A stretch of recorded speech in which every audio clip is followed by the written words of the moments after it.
Mahalagang maunawaan na ang babala ng kasulatan ay hindi lang para sa nakikinig.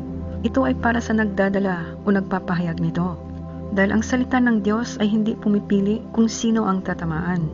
Hindi nagbibigay ng exemption sa may titulo at hindi umiiwas sa mga naglilingkod. Kaya ayon sa Hebreo 4:12, ang salita ng Diyos ay buhay at mabisa, sumusuri ng mga pag-iisip at mga hangarin ng puso. Ibig sabihin ang pastor ay hindi exemptado. Ang guro ay hindi ligtas sa pagsusuri at ang nangangaral ay hindi nakatataas sa salita o mensahe.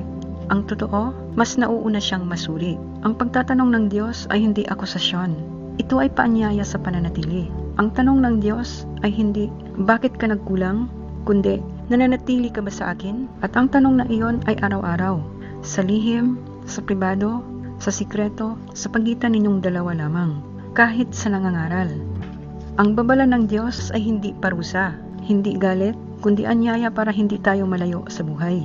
At dahil lahat tayo ay mga sanga, umaasa sa pananatili sa parehong puno, lahat tayo ay nangangailangan ng parehong babala.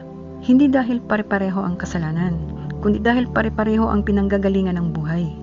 Ang mensahe ay nagiging mapanghusga lamang kapag ang nangangaral ay tila nasa labas ng saklaw nito. Ngunit kapag ang mensahero o nangangaral ay kasama sa tinutukoy ng salita, ang mensahe ay nagiging paanyaya, hindi hatol. Salamin, hindi martilyo. Paggising, hindi pag-atake.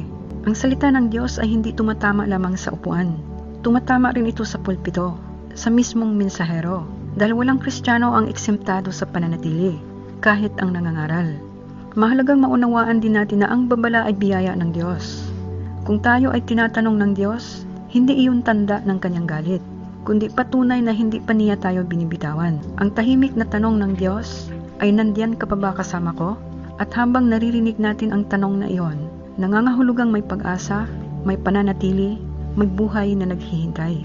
Ang babala ng Diyos ay hindi para sa iba. Ito ay para sa ating lahat.